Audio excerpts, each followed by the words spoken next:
It's impossible to follow Nancy. So you're going to have to forgive me a little.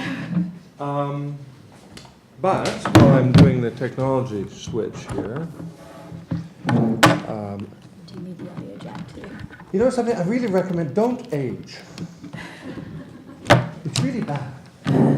No, a friend of mine actually, Richard Gregory, who's a specialist in illusions, at the last exhibition he did in his lifetime at 85 years old, which he did in Palazzo Strozzi, came up to me in his wheelchair. Now this is somebody who's a dear friend for 20 years. He was one of my readers, my PhD.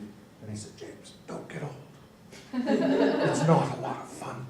But one of the things it also reminds you, I'm going to back into what I'm going to say, which is going to be less interactive than what Nancy had to say. By tackling 4 points that Nancy dealt with. One is this, because in fact I teach this sort of stuff, so I just realized that I'm giving you the wrong talk today, but that's okay. I'm going to back into Nancy. First, the idea of the last video clip she showed with this idea of, what did you call it? Something about geotagging. This is, we were doing a project at the London Knowledge Lab in 2003 for geotagging in the Royal Parks. But the technology wasn't there. We couldn't do it. But the idea is it addresses a fundamental, so that's 11 years ago. And I won't go back to the idea of the breaking down the hub and spoke into many to many, which is something that goes back to Gordon Pass, compensation theory, early cybernetics. So that's why I say don't grow old, because what you start doing is saying, that's radical, why aren't we doing it? And we thought of this 25, 35, and in fact, if you go back to the Baltimore Museum of Art, in 1940, at the beginning of the war, they did an exhibition that was composed of choices. Visitors had to make a choice about what they thought was better and worse in design. And that's as radical an idea as we've ever had in 2014. So let's all be clear that this time thing, it's getting older and dying before you can do everything, and then everybody else having to follow and reinvent it is really bad. I don't recommend it. So geotagging, fabulous idea in a sense, because indeed it is specific, it is something that can follow you. It's also at your will accessible or not. The longer you stay, the more you can hear from. It's a fabulous thing. And it allows you to address a key philosophical point, because what I'm going to talk about is some of the philosophical issues in mobile and in digital media, and that is exhibitions, right? At the Palazzo Strozzi, we make exhibitions. And the day it opens, we're opening a big show in Pontomo and Rosso in a few weeks. It's gorgeous. You go in the exhibition, it's fabulous. Now, 5 months later, we hope there will have been 100,000 or more people who have gone through the exhibition. You go through the exhibition, and with the exception of a little wear and tear, it will look exactly the same. Nothing will have changed. This is a real conundrum for me, because 100,000 minds will have taken on board what they experienced there, and none of that will have made a single difference to the experience of the next visitor. So how do you put time back into an exhibition? Second thing that Nancy brought up that I've already mentioned is this idea of moving from the spoken hub model of experts. Wikipedia comment earlier, well, I want the sureness of the museum. Well, I hate to tell you, but museum curators are no more the authorities than anybody else. Knowledge is not stable. Wikipedia is as good as anything. Errors, your curator expert at the museum will make errors as well. And all we can do is recognize that transparently on what information did we base what we now consider to be the truth. Nancy's video was about a tour about Van Meegeren. They thought they were Vermeers. If you asked the museum for the museum's authority in 1939 about those paintings, they would say, oh, these are Vermeers. So would have Wikipedia, by the way. But so the authority that we seek, I don't think we can look to our institutions in any of them as sources of the absolute truth. This is not the church. All truths are provisional, and we should be very clear about that. So that's an issue. So we should definitely move from broadcast models of a truth from the pulpit to the poor, unknowing, ignorant, unwashed who are going to receive this. I mean, bugger that. The whole point is, in fact, that truths are contextual. Third issue that you raised was linearity and narrative. And this is something that since 1993, at least, we did a whole exhibition, which I'm not going to talk about because it's the wrong lecture today. It was to try to crack that puzzle? How can you create an exhibition experience, which by its very nature involves people seeing things in different ways at different times, there being too many people, that object who you go to next? How do you deal with telling the story, so having a narrative context, but not making it necessarily linear? So if somebody who's missed point A isn't prepared for point Z. I think the answer there, again, technology is helping because online gaming is obvious. An obvious answer to that is to create narrative frameworks, not narrative stories. So we have some solutions. And the fourth thing I want to say is just to congratulate Nancy, although an American, and I'm a Canadian, I declare this, on her English. She used 3 or 4 words that you will never hear from an American. Snarky. Squiffy, what was the other one? Oh, and cack-handed. I mean, these are English terms, right? So I just want to alert to those of you who are not native speakers to the fineness between the American international English that is spoken at conferences and those precise terms which are embedded in the language of, well, not quite of Shakespeare, but certainly the English language as it's spoken. Okay? So let me see, I'm going to give you a totally other lecture, and it will be a lecture, it's not going to be interactive, we will talk afterwards, but what I want to do is present myself with that preamble as a resource. If you've got questions, all I can say is I've struggled in this field, in the field of museums and of interpretation for many, many, many, many years. Oh, the other thing I want to respond to another Nancy. Nancy's actually done a fabulous job in setting all this up. Now, hello? Technology? We are a museum of the webs. I have a presentation. It says it reads it, and I'm not putting anything up. Can we do something? Yes.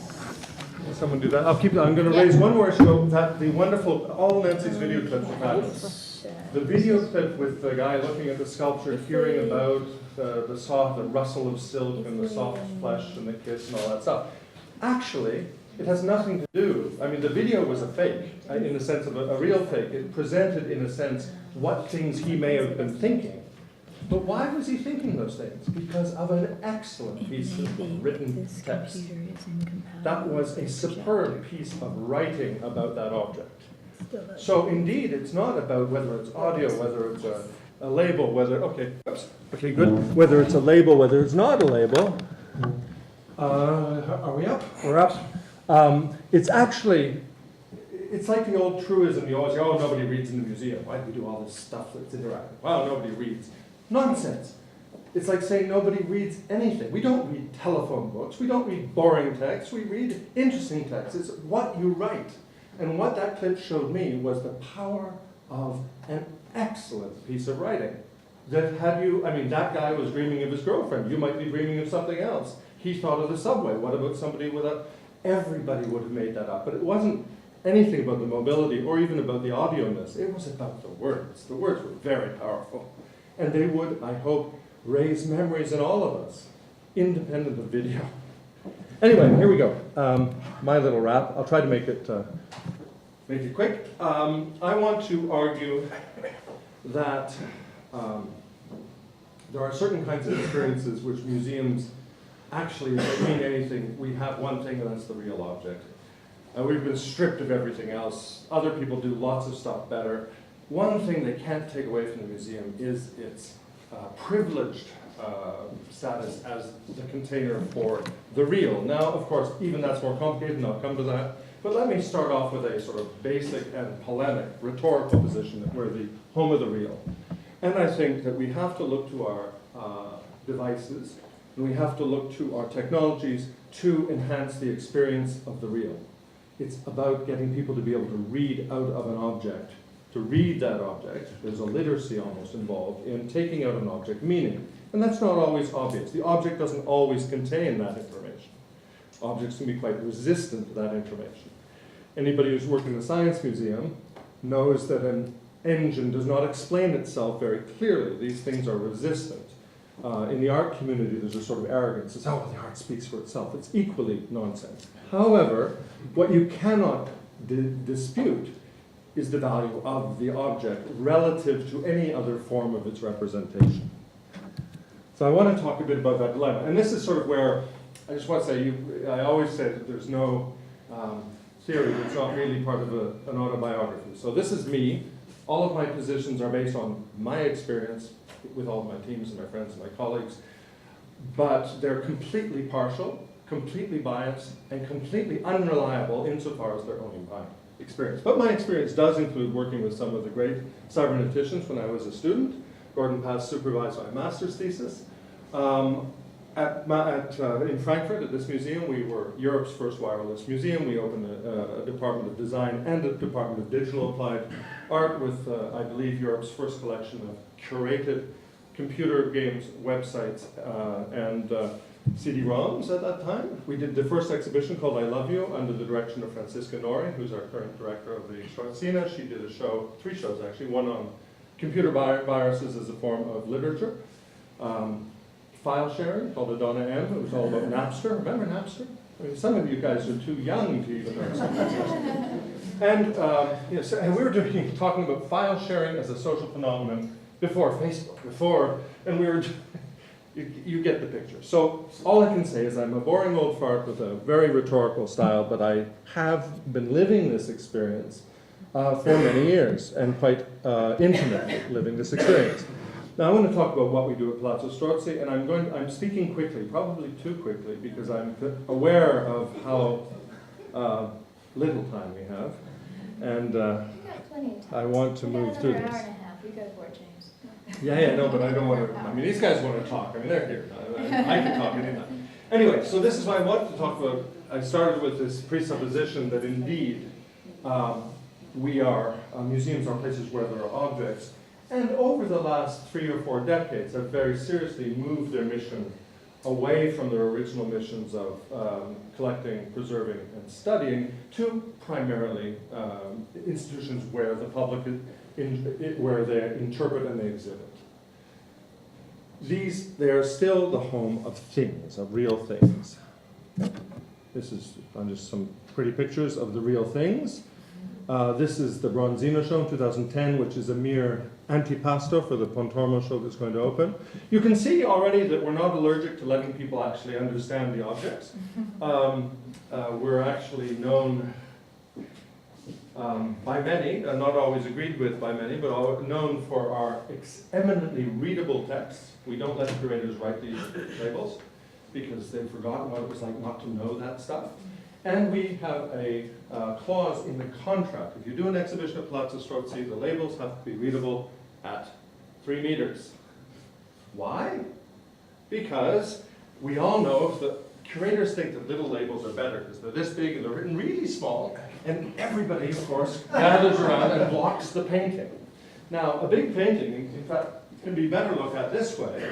And curiously, when I look at that painting, I can drop my eyes and read the text. It's a large label, readable label with audio guides, is eminently less destructive of the experience of the real object than a small label placed here.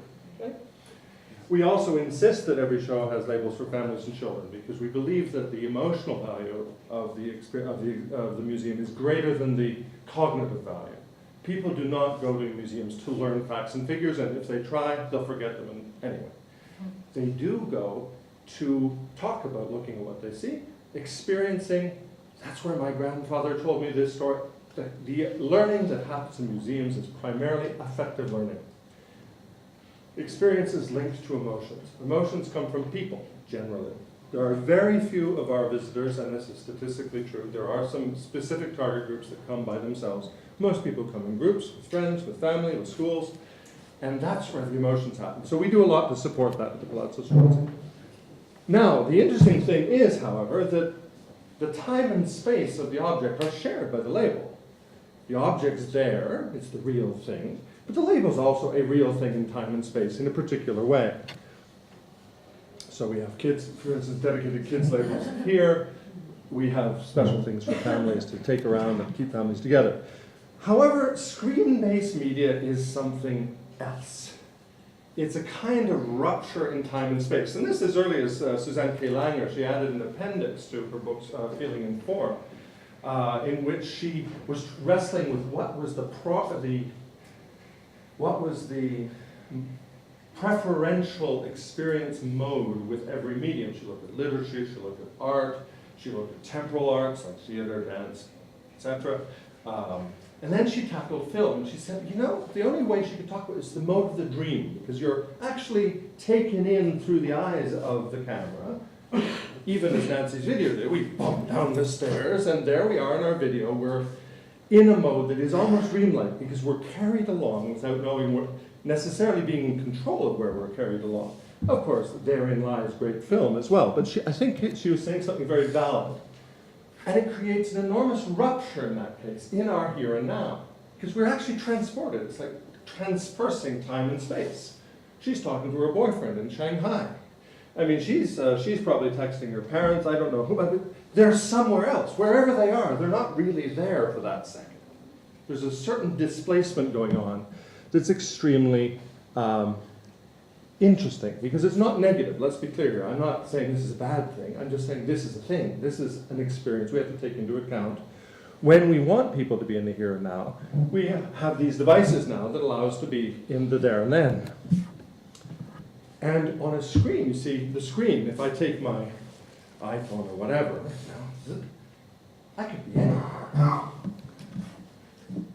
So we have this paradox, is that this whole notion of the here and nowness, the flow, the getting into the object that we have in our, but it still requires distance.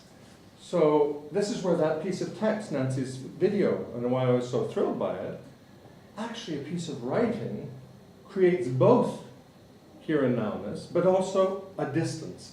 You don't need those pictures. The video actually is illustration to what your mind could do just as well.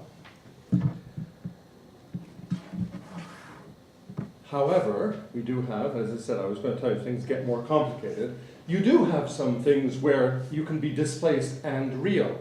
That person can really die, even though he's in Tokyo, while that doctor is doing microsurgery. So let's be clear here, digital allows us some very interesting displacements. So I don't want this to be seen as a tirade against digital, which is not a tirade against virtual. I want us to be specific about the nature of it.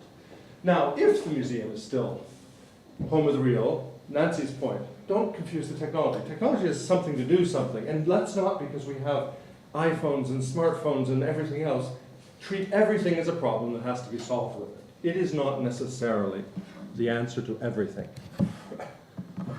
Because, in my opinion, philosophically, as soon as you put that on the screen, you could be anywhere. You could be in your bedroom. Because what you're seeing is a screen image, even if the real thing is behind you. Whereas, so that's what I say, that could be anywhere. You could be on the park bench, and God bless. Let's make rich experiences so people can have that experience of the object anywhere. But the experience of the object is this experience of the object.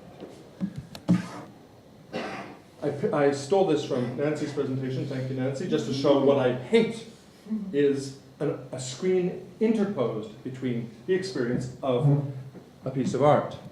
I stole another piece from Nancy's presentation. I don't even know if you went through it, but I stole it because it also, this idea that I should walk around and my experience of the museum is going to do this.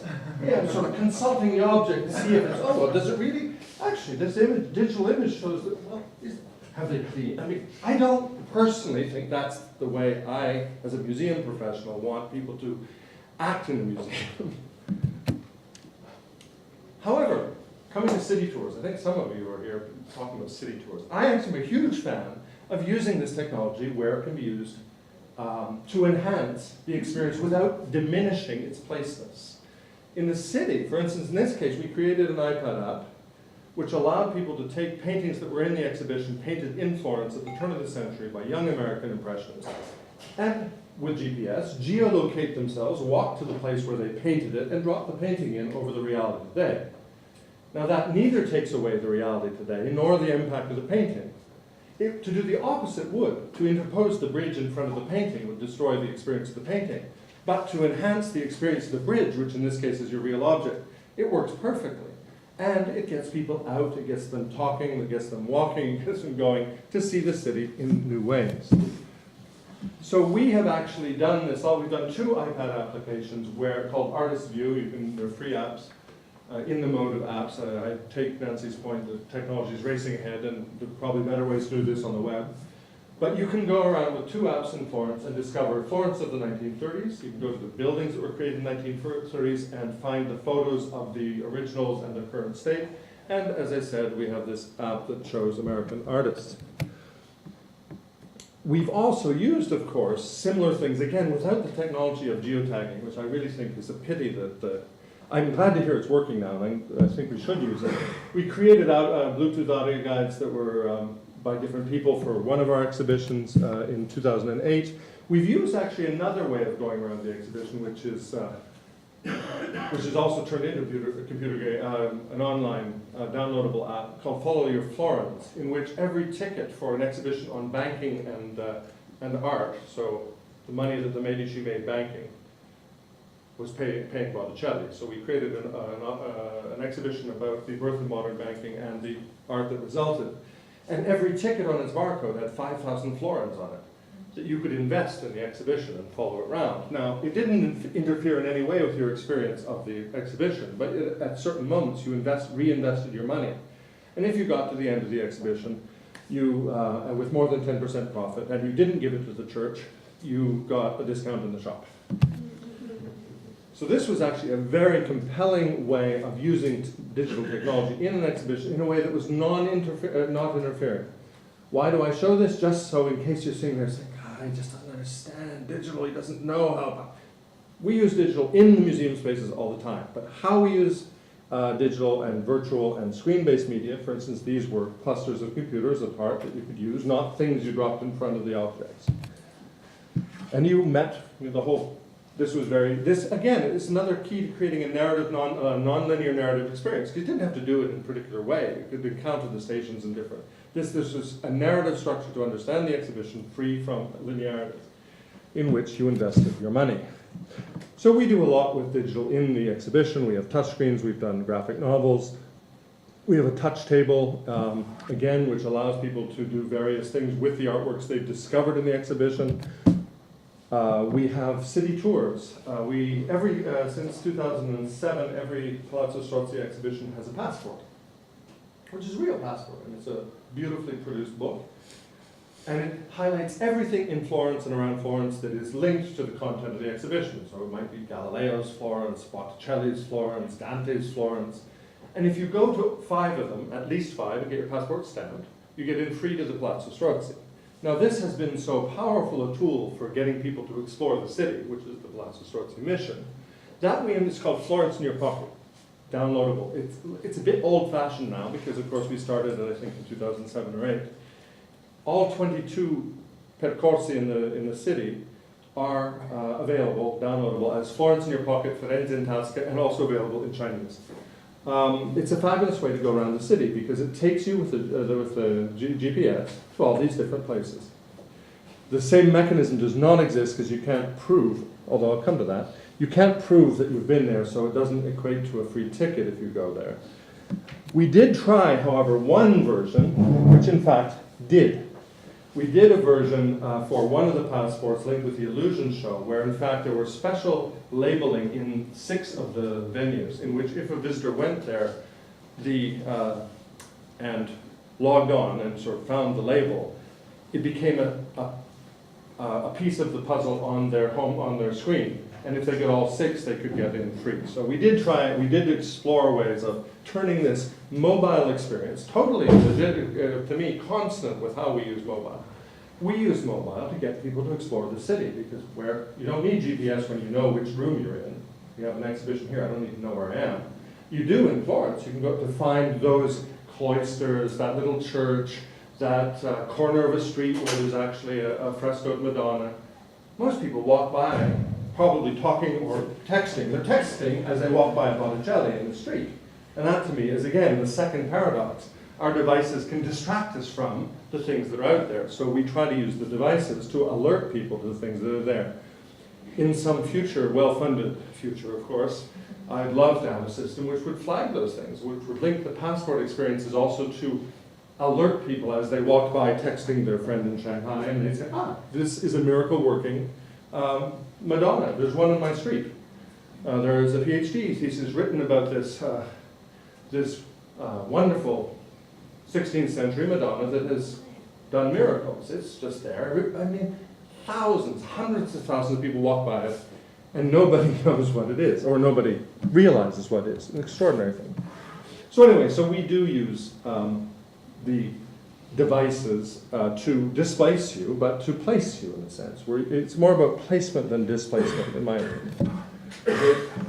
Now, so as I said, I'm now going to very quickly go over what I consider those philosophical issues, although I've already alluded to them, is that I think that if we move from display to displacement and location to dislocation, we're actually using our devices to diminish the experience of the real in the museum.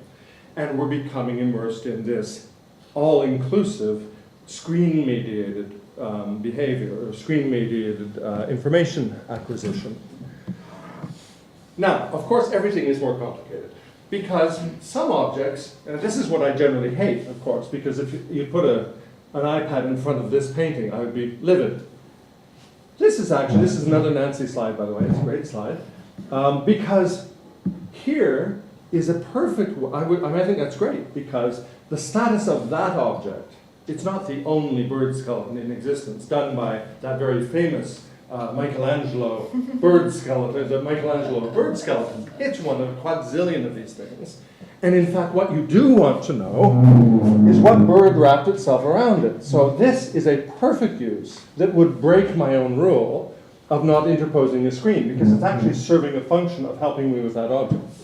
However, this object, which is Pontormo's Visitation from Carmignano, as I said, I would be ballistic if somebody walked in and started scanning in enhanced reality to look at this object. I would be appalled, because this object is radioactive. It transforms you by looking at it.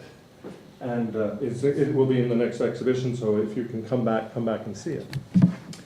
Everything is even more complicated when, as I said, it was like that slide with the microsurgery at distance. Of course, we do have to ask ourselves about hybrids. This wonderful garden in Linz, which by the way, again, dates to the 90s.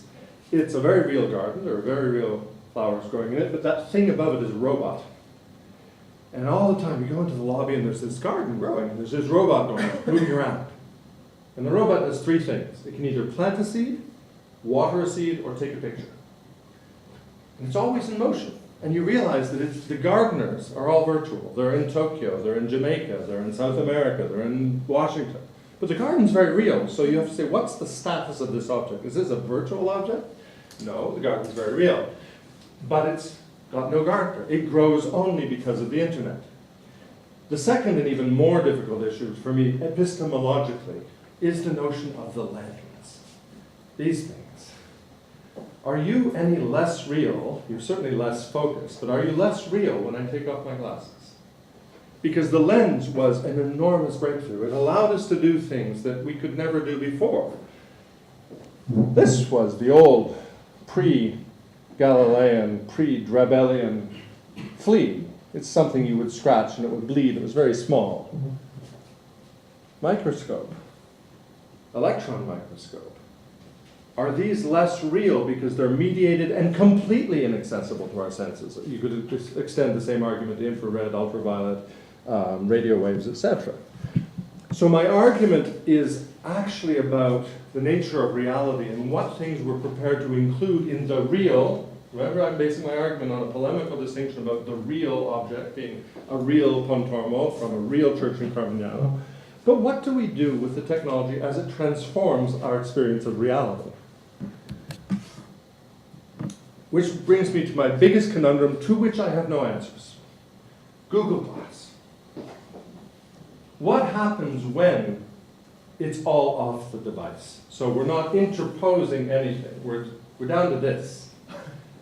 And I don't know the answer. I'm actually in a discussion with Google right now to bring some Google Glass experiment at Palazzo Strozzi, because I do not know the answer as a philosopher, as a museologist, as a professional, with a passion for technology, but with a skepticism about the claims made for technology.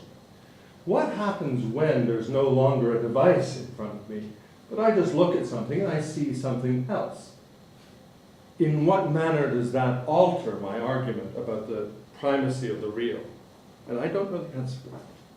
Because when it's no longer here, but here, when you're soldiers in Iraq using infrared goggles to see moving heat figures, are they less real? No, they're lethal. Is this real? Is this not real? So my question becomes, and it's a question I cannot answer, but I invite all of you to think about it. Those are the questions. Independent technology, storytelling, devices, those are the questions we have to struggle with, because we have to say, what do we want out of our experience of objects in the institutions that have been born to collect, preserve, study, interpret, and exhibit those objects? What do we want out of that, and how does the new technology and the new technological availabilities help us without diminishing, without eclipsing, without ruining, without obscuring the fundamental reality of the object that we wish people to come in contact with? What do we want? We want them to be transformed by that object. We want them to share emotions around that object. So we go back. What do we want? Objects to transform people. If we don't believe our objects have that power, why are we doing museums? So I think that what we have to really struggle with are the philosophical implications, the epistemological implications. The technology will be faster than us anyway. We have to have the right questions to ask every time a new technology is given to us, in my opinion. I think that's all. No, I have two last things. Just the same sort of thing. Why do we have museums? Well, this is my favorite museum quote. See, I have quotes rather than videos as favorites. It tells me it's another generation. See, I'm much older than Nancy is. This is Nelson Goodman, and the museum is a prevention for the institution for the prevention of blindness. We want people to look at those objects. Anything that can contribute to people looking more closely at objects in the museum, to my mind, is a good thing. But why do we want that? Because we want them to be activists. We want them to participate in the making and remaking of our worlds. Now, as Nancy was speaking, I found one more slide that responded very much to what she was saying as well. And that is this move to who controls the museum experience, and I'll finish with it. Bob Archibald used to be director of the Missouri Historical Institute until he was run out of town on a rail for political reasons just recently, about which he's still very bitter. But he is saying something very important here. He's saying, it's not about our stories, yeah?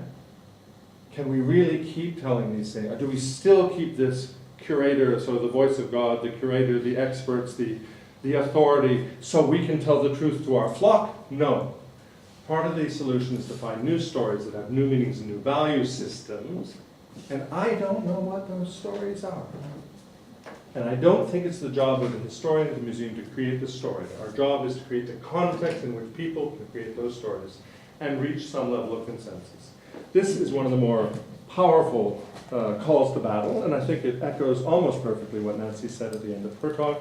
So with a certain level of consensus, I thank you for your, there's him saying it, but you don't need that.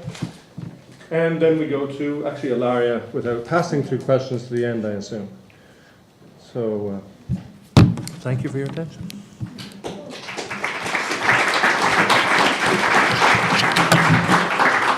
Don't get old, it's really